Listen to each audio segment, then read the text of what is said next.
Namaste.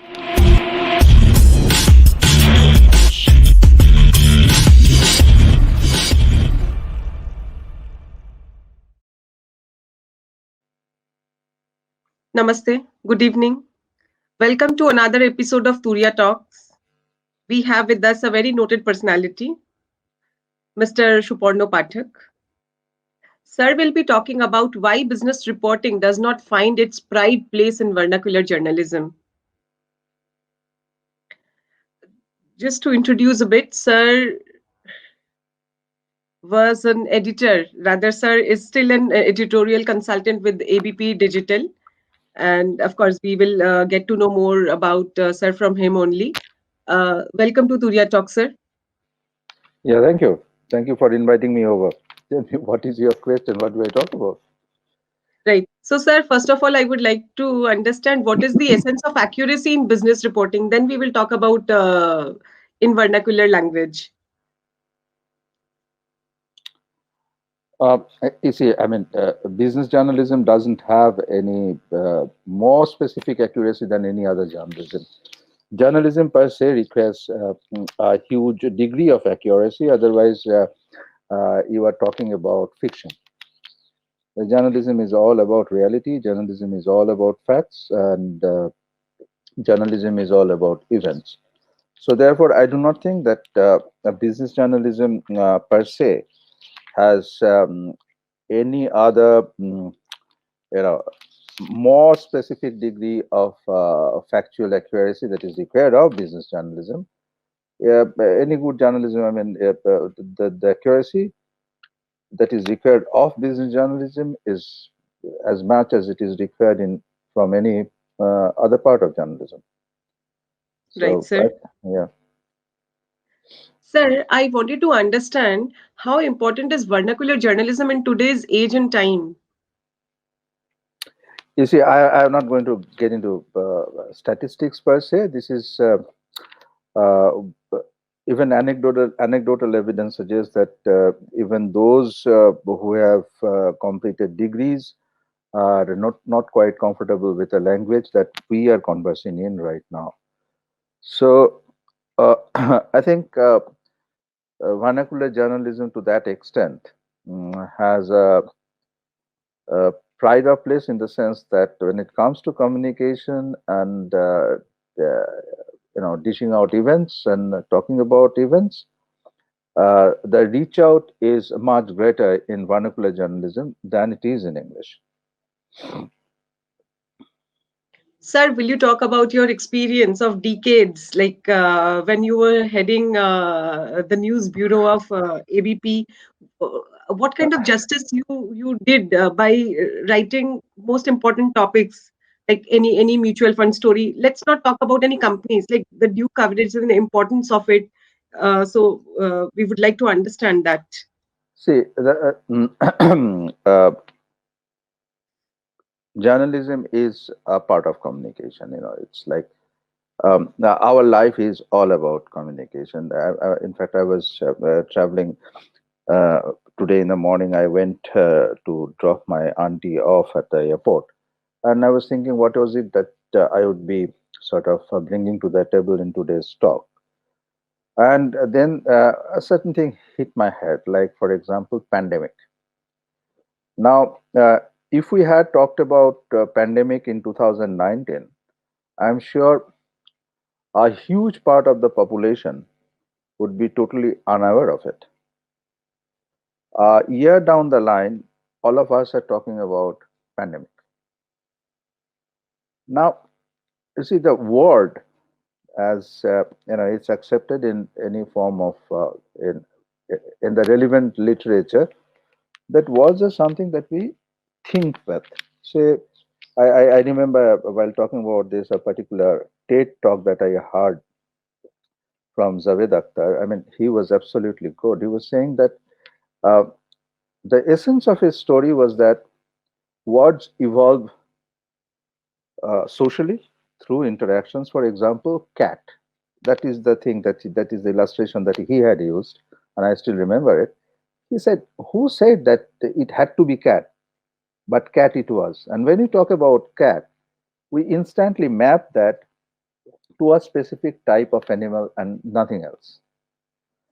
Now, word to us, the thinking beings, the humans, uh, have a very important bearing in the process of our thought, in the process of keeping our memories. You know, see, for example, if we talk about hospital, no two person will conjure up in their own minds the same time of imagery. For some, it would be horrible. For some, it would be nice. For some, it would be private hospital. For others, it would be government hospital. Why did I talk about words? The point is very simple because when you do business journalism, I mean, say for example, in English, everybody understands. Whoever reads English newspapers would, you know, although may not understand the import in on is layers, but they will know what downside is all about. They would understand what synchronicity is perhaps, and what GDP is all about. You may not know the complexity of it, but you will be aware of it. This has so happened mainly because of the fact that over a period of time, we've been reading English newspapers, have been exposed to such words and their meaning. Unfortunately, in the East and in the Northeast, business journalism hasn't evolved to its maturity to the extent it has either in Hindi or in Gujarati. I can't read Gujarati, but I can read Hindi, or for that matter, in other communities wherein business has a pride of place. Now, I'm not going into why it hasn't happened, but the fact is that in Bengal, business journalism hasn't had really its pride of place as it ought to have had, because it was thought that the readership, there was no customer for such a news. Now this was a more a perception, I think, because it mainly, why did it happen like that? Because most of the journalists in the regional languages um, never had, in a very large number, never really had a huge degree of exposure to the science of business or economics.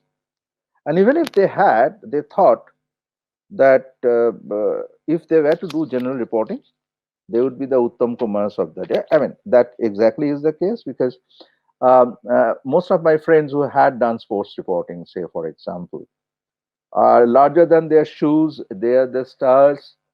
But how many people would you recognize from business journalism, even from the English newspapers, who would be a cult figure among the editors? You know, it's a very muted, uh, dedicated, requiring a huge degree of reading, because you need to sort of continuously keep yourself upgrading on different types of things that are coming about, both in the market and in the theories. So I think business journalism to that extent as a profession have been tough. And at the same time, there was a bit of a resistance from the newspapers themselves, especially in vernacular, that there wouldn't be that kind of a leadership to justify the money that would be spent on this kind of a thing. Ajkal perhaps was the newspaper that had a page dedicated for a very few number of years, a page dedicated to business. But from 1996 onwards, Anandabajar became the first newspaper to dedicate a full-fledged professional bureau to business journalism. The issue largely that plagued the vernacular journalism, as I say it, was to cater to the readership a clone of what was appearing in the English newspaper. For example, for the larger Bengali readership, because that is what I am familiar with, assuming that the larger Bengali readership is a salaried class, their greater interest would be, savings, pension, and such kind of stuff. Now, given the fact that they are assuming the fact that they are interested in that, you need to have that kind of an intellectual ability as an editor to package down the greater works and the greater happenings and the events in the field of economy, uh, using those interest areas as vehicles. Say, for example, uh, if we are talking about savings, say if you are interested in savings, then an entire gamut of economic events can be pushed down the throat of a reader through a vehicle of savings. Say interest rate is going down. You are earning through your interest. Why is interest rate going down? So on and so on and so forth. So, but the point again here is that uh, is the issue of writing. As I said, I started with an example of cat. In Bengali, since this has not been a very socially accepted area of discourse that I mean business. I'm referring to business here. Um, the terminologies, the equivalent terminologies, haven't evolved. Like you talk about bhav papers, bhav papers. This thing has evolved out of the stock market and gone into the fields of correspondence. I would call it correspondence mainly because these are the bhav papers, where papers who dealt with prices in the stock market largely. Now, unfortunately, in Bengali, we didn't have that. See, my famous uh, reference when we talk about such things is that used to ask my juniors, "Do you know the Bengali of balance sheet?" Sandhya, do you know it? You don't. It's called Udborto Potro. I mean, if I were to write that, nobody would read it. I mean, they would just say, junk it. Ah, what? No. So we had to evolve words that were that were reflective of the sense that a specific terminology content. So over a period of time since 1996, we don't know how many words we have evolved for use in business journalism in the vernacular, and they have become very popular words across the spectrum. So, like I remember one word, like we didn't have any specific reference to fiscal deficit. I'm using this word mainly because of the fact that most of the people are. So, deficit, everybody knows, is a ghatti, you know, but fiscal deficit is a different kind of an animal. So, what happens when fiscal deficit takes place? Because when coffer dries out, the government has to go out and borrow. Fiscal deficit is nothing but the borrowing by the government, essentially. I mean, I'm not getting into the complications of 4 minus 3 plus 2 minus 1 on those things, but that's the essence of it. So we hit upon the word Rajkosh Ghatti. So that clearly identified what fiscal deficit in essence was. Now, saying this, when we are saying this, is very easy to say. When someone does it, yeah, I could have done this, but it's not such an easy job. It requires a very high degree of exposure to academics, very high degree of exposure to academics, and a very high degree of understanding of the subject that you are dealing with. Given those two facts, this actually ultimately works out to be the greatest deterrent to doing this kind of journalism in vernacular. Because the guys who are trained in doing such things would rather do that in somewhere else where the payment is higher, because a vernacular newspaper media is, known for its miserly payment, except for a few big houses. I mean, the amount of money that you used to get at one point of time used to be the envy of any other Bengali newspaper. I'm not talking about the English newspapers, but largely the Bengali newspapers. And who else were there anyway? Most of them at that point of time were not that big a player. So, but the point at stake here is that the people who could have done this wouldn't get into this kind of a profession because of the pay. And also, there was a misunderstanding. I mean, I wouldn't call it misunderstanding. They had a huge degree of understanding when it came to cost. So, for example, employing a business journalism, at that point of time, I'm not talking about now, would have cost the company a a huge amount of money, with which they could have perhaps employed, five or six or 10 other guys in other fields of news making. And then again, there was this perception that people don't buy it. Also, you should remember that for a very long period of time, uh, we really didn't have a specific business ad volume. At that point of time, the cars that we had were ambassadors and Fiat, right? They would have given their ads anyway into English newspapers, because there was this perception. I'm not saying that other Bengali newspapers never got it, they did, but the frequency of getting those ads were much less than any other newspapers. From post liberalization, things changed. Many more products came into the market, many more multinationals came into the market. The more market horizontally spread and vertically extended.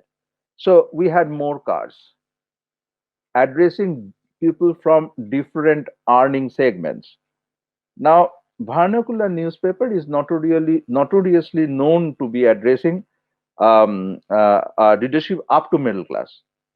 Now, I do not remember having seen a middle class guy driving a car, say around 94. Not many of them, most of them would have been very bitter bachelor, didn't have anybody to look after, didn't have anyone to look after them. So they would rather spend on, cars and stuff like that. And they were the very specific, exceptional ones who would be getting into that, or second-hand cars.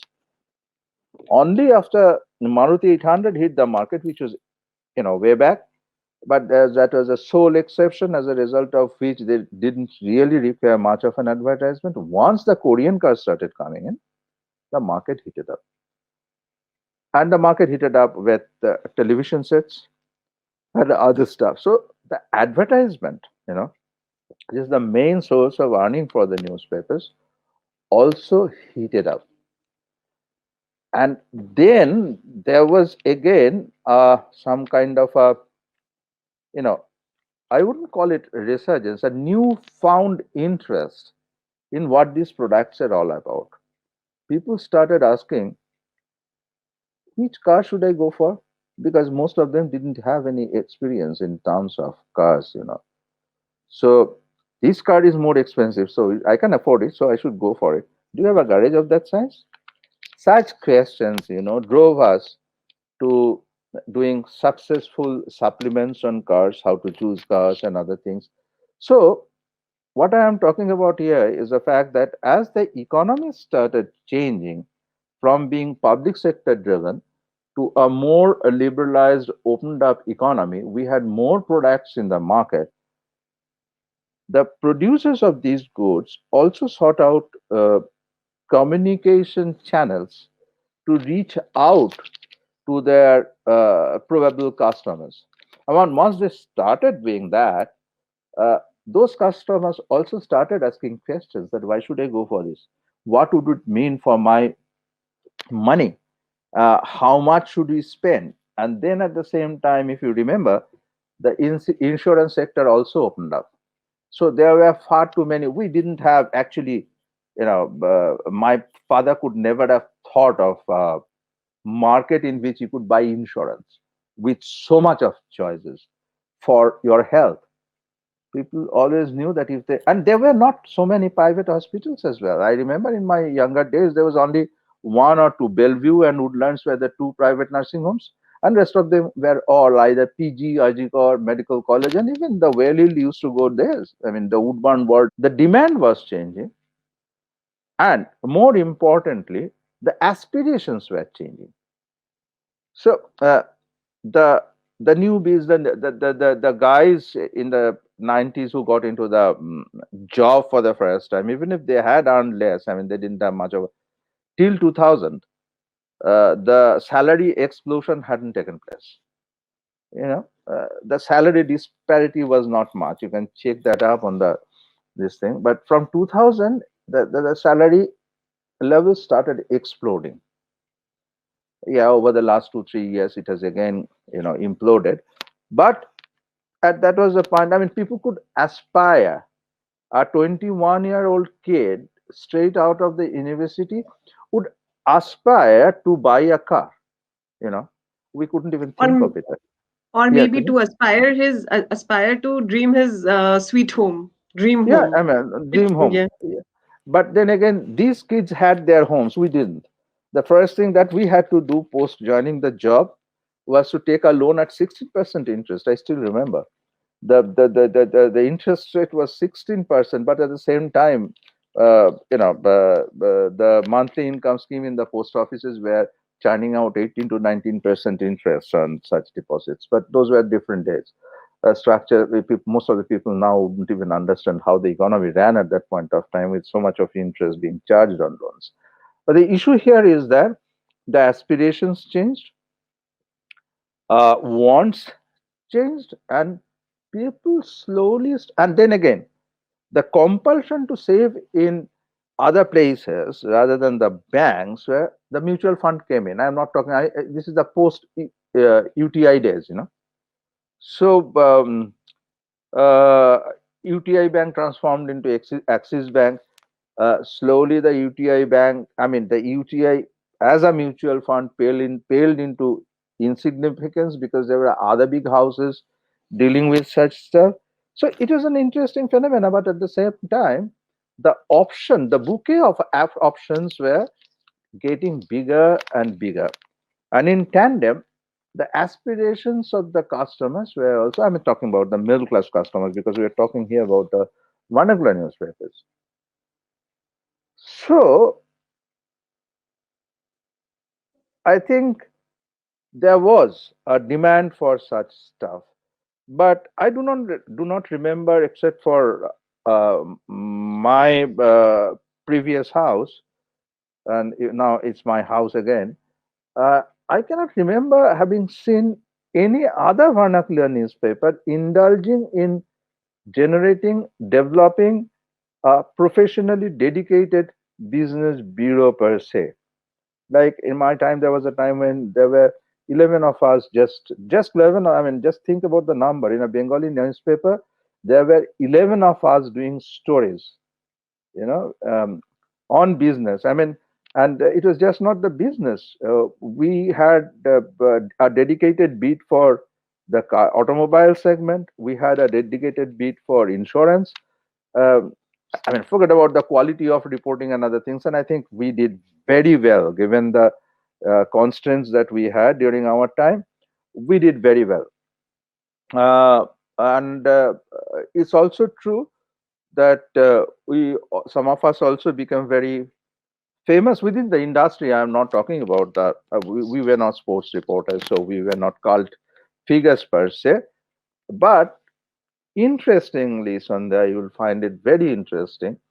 You can check up on the CII website that for the first time, CII had me, the business editor from Anandabazar Putrika, moderating a very high flavor CFO conference. I mean, this couldn't have been thought of even. they wouldn't have even indulged in it. They wouldn't have dared to indulge in it. You know, thinking about bringing in a journalist from a vernacular newspaper, moderating a highfalutin session that Not of a even CFO. moderating, not even Okay, all moderating, right. but deciphering. But yeah, Yeah, I was also explaining to anyway. people. Yeah, forget about it. I mean, okay. I was also valedictory speakers and all that, but that's not the case. The case is, you know, that's very interesting. It's what I am talking about is the fact that we were uh, born at a point of time that made us, we were meant to be some in a manner, manner of speaking. I had two advantages. First of all, I studied in a Bengali school, and I was bilingual. Uh, my pronunciation may falter, my pronunciation may give me away as being what I am, but at the same time, um, my facility with the language um was never put under a microscope. And fortunately, I could build up a bureau with colleagues who were equally conversant in both these languages, and that helps, because post liberalization, the kind of companies that came about, uh, I still remember in 1996 when I first came over from Business Standard into Anandabazar Pochika with the charge of the business bureau. The ITC happened, that foreign exchange scam, and uh, Bobby Mono, who was the then ITC Classic AMD, was my friend, and ITC never would entertain an ABP journalist within the so-called citadel of the tobacco house. You know, yeah, they would come, but it's like part of a gang. It's the kind of power offering to our Economic Times, reporter could never have happened, despite the fact that ABP had the best educated guys working for them.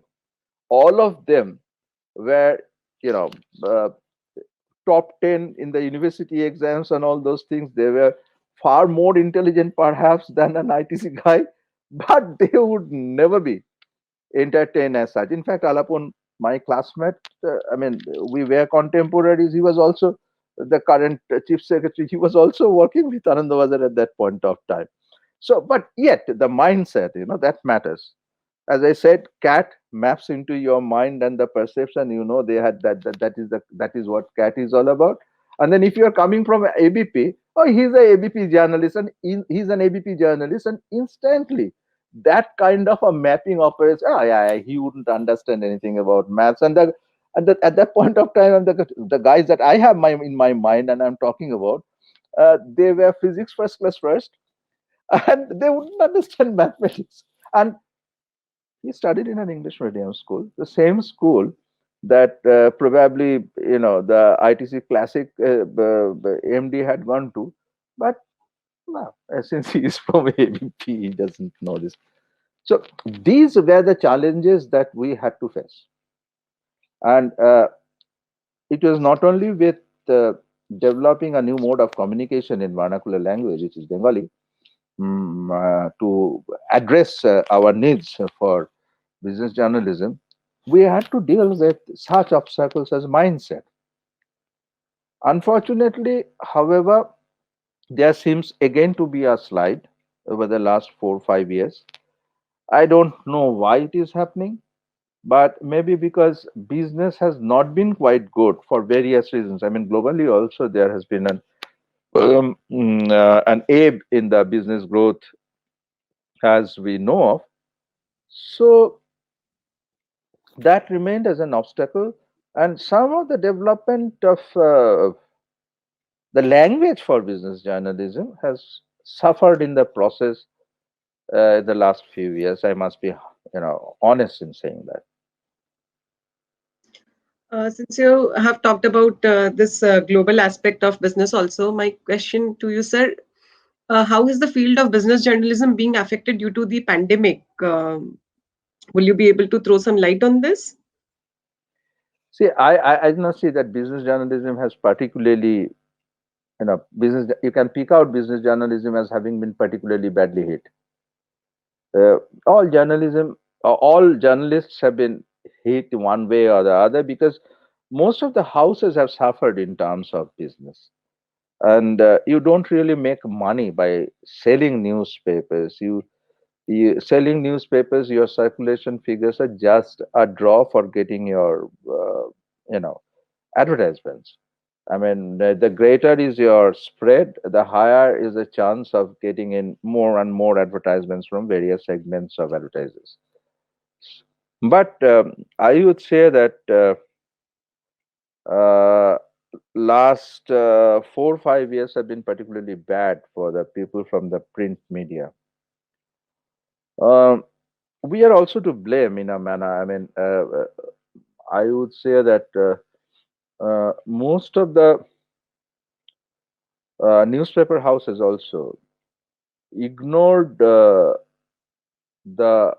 technologies that were staring at their face, the demands that were staring at the, and frankly speaking, I hardly need newspapers. Even for a very long period of time, I had to anyway. But I used to go through the pages that used to be transmitted to me late into the night electronically, and I used to read that on my laptop or my mobile, and I hardly used to touch physical newspapers because physical newspapers used to sort of take away time from my.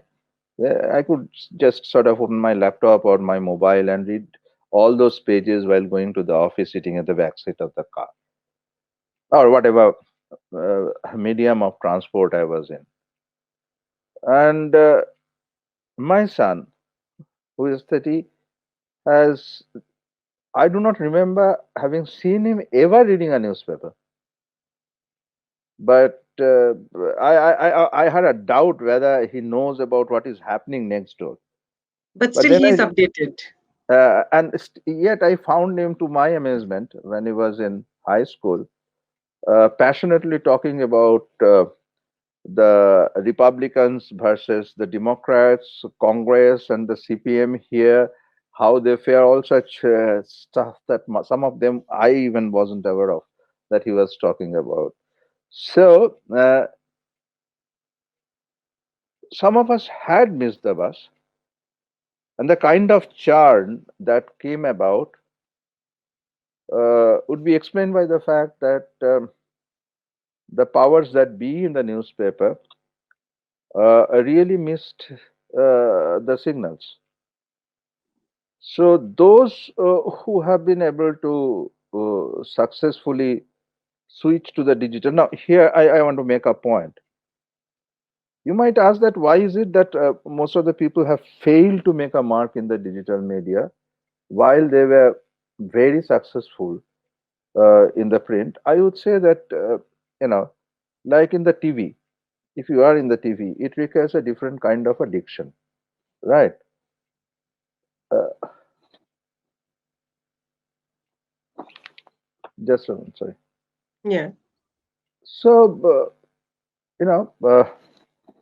the, the ability to adapt to the new age, the new technology diction, I would say, um, mm,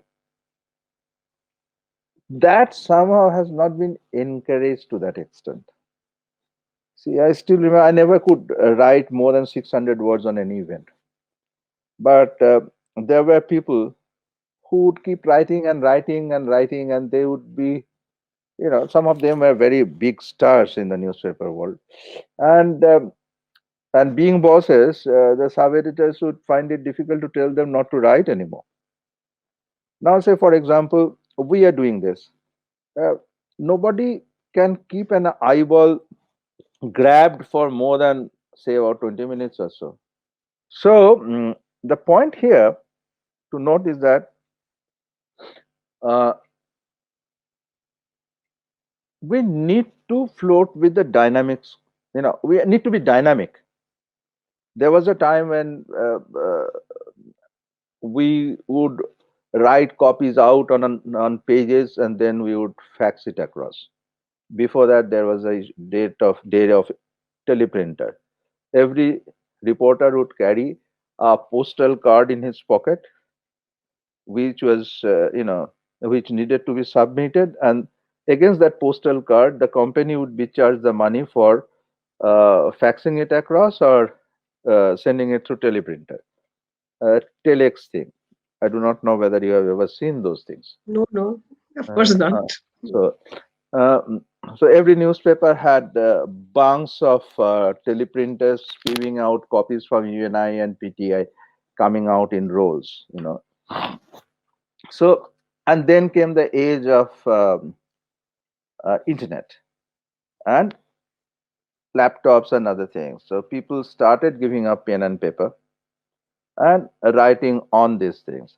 Then came the age of smartphones in which you could dictate, which is a pretty recent thing. And they would instantly transcribe those things into words. Most of the people have failed to find that, as I was talking about this is why I refer to such things. The transition has not been easy.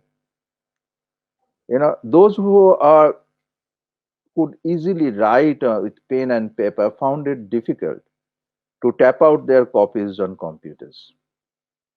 A large number of our colleagues, senior ones, used to find it extremely difficult to contend with the technology environment of computer. It was so daunting for them.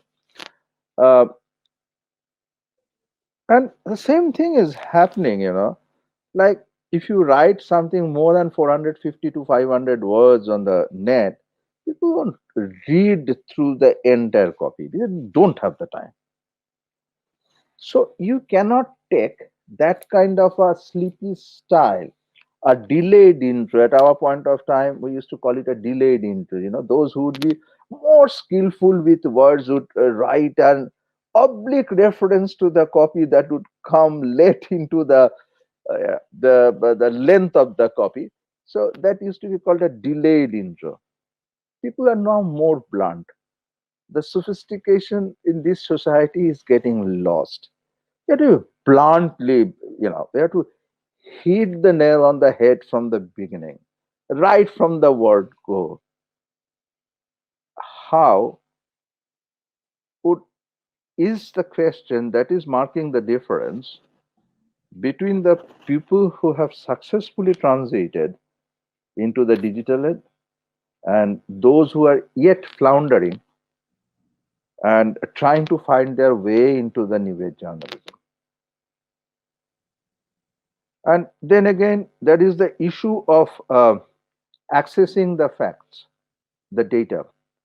Our time, it used to be, ah, yeah, what are you doing? Ah, you are having coffee with your secretary. Come on, give me this. Is this true?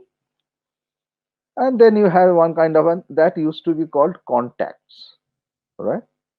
It still exists, but in a different format. You don't go into the WhatsApp because it's too dicey, but some way or the other, you find some ways out to electronically get something confirmed.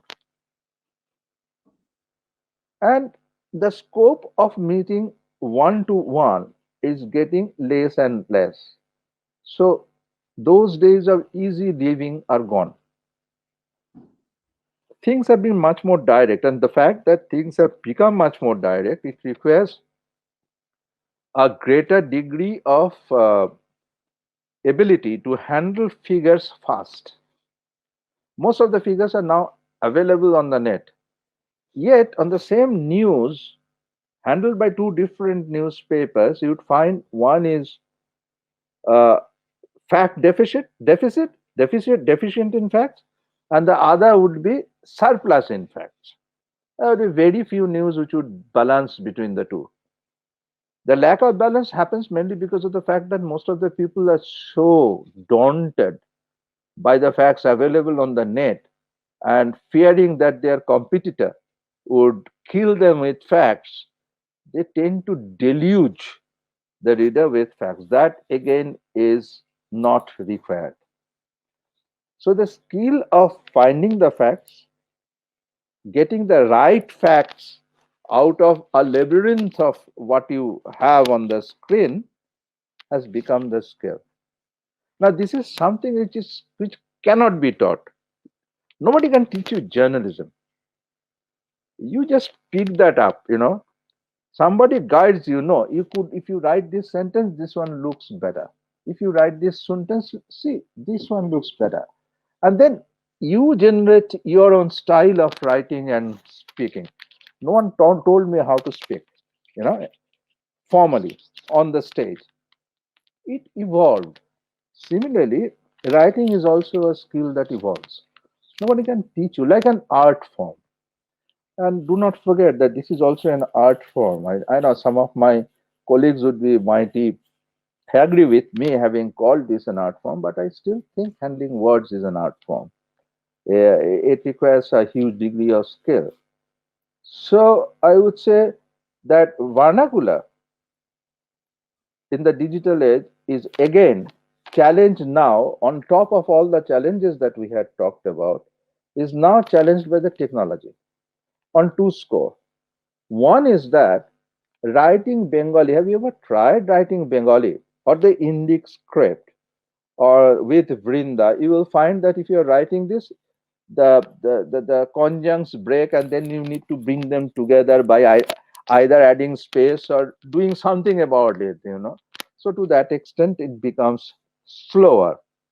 Whereas you can write out English is like 140 speed or whatever. So that again is another challenge because the technology as it is evolving is not evolving so fast for the vernacular media. So making the technology amenable and useful uh, in the language that we write in has also become a challenge. Right, sir. Sir, my last question to you, any suggestions or tips for those who are trying to get into the field of business journalism in vernacular language so that they can talk to their owners and explain the importance of business reporting to them and it can improve further the way it is doing so well in Gujarati. If you look at any Gujarati young boy, a young girl, 15, 16-year-old boy, they don't go for any formal training in stock market. Still they invest 80 to 90% of their money, but that is lacking in east and northeast. See, Sandhya, if you that precisely is the thing that I was talking about when I said that in Bengali we don't really have useful words for explaining business happenings. That's mainly because of the fact that we socially we don't discuss business, and those who do, they do that in English. As a result of which, Bengali as a language has suffered. Nonetheless, there is a demand for this because the people who are um, uh, our addresses are the ones who are not very familiar with those terms in English, and they are not very comfortable reading English. So therefore, there is a huge degree of scope, and there is a demand for that too. To cater to that, as you said, the second part of your question that I was talking about, you see, journalism has always been a profession. It is typified by a torn coat and a high degree of understanding of literature, a huge facility with words, and well, a presidency background or a St. Xavier's background. Very few from St. Xavier's in journalism. I hope my Xaverian friends don't cut my head. But but then you have that Saint Stephanians. You see that if you look at those, most of the successful journalists, you can find an illustrious academic background. Some of them would scornfully throw their gold medal across the table and say, "What?" Yet he had to win that through tough studies. So the scholastic ability, in a sense, is very important, which is lacking amongst today's journalists. Which I find, I'm sorry, I'm being ruthless, but this is something that is lacking. So therefore, when I get to see the discourses, I do not intervene on the social media, but the references are totally skewed, and it makes journalism demands a huge degree of study. So my only advice is that keep studying. Just one word in passing. Gaur Ghosh was not formally educated. He didn't even have the chance to properly matriculate. Yet he was the second Magsaysay award winner from journalism from India. And he also was a very, and still is a very, he's dead anyway, I'm sorry.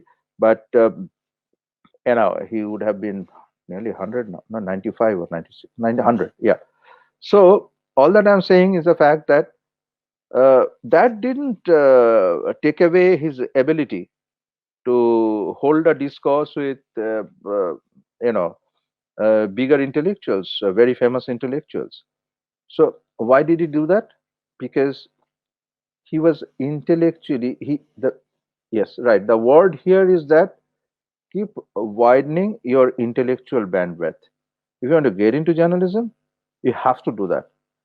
You have to read books, you have to read papers, you have to be ahead of the rest. If you are not ahead of the rest, you cannot break stories, because breaking stories per se definitionally is getting something out which nobody else has seen. To do that, you need to be ahead of the rest, and you need to be intellectually sharp. That's it. That's all. Sir, your final message to Turiya Talks? Do well. You are doing a nice thing. It's evolving into a nice platform. Keep at it. Unless you keep at something, you never prosper. You never taste success. You are doing that. I do indeed wish you well. Thank you very much, Right, Sandhya. sir. So, with that, we have arrived towards the end of this very, very informative session. And, sir, thank you for taking time out and being with us. I hope our viewers have gathered a lot of knowledge about the journalism industry and vernacular media in particular. We'll meet in the next session of Turiya Talks. Till then, be happy and safe. And please do not forget to like, share, and subscribe your YouTube channel that is Turiya Talks. Namaste and thank you.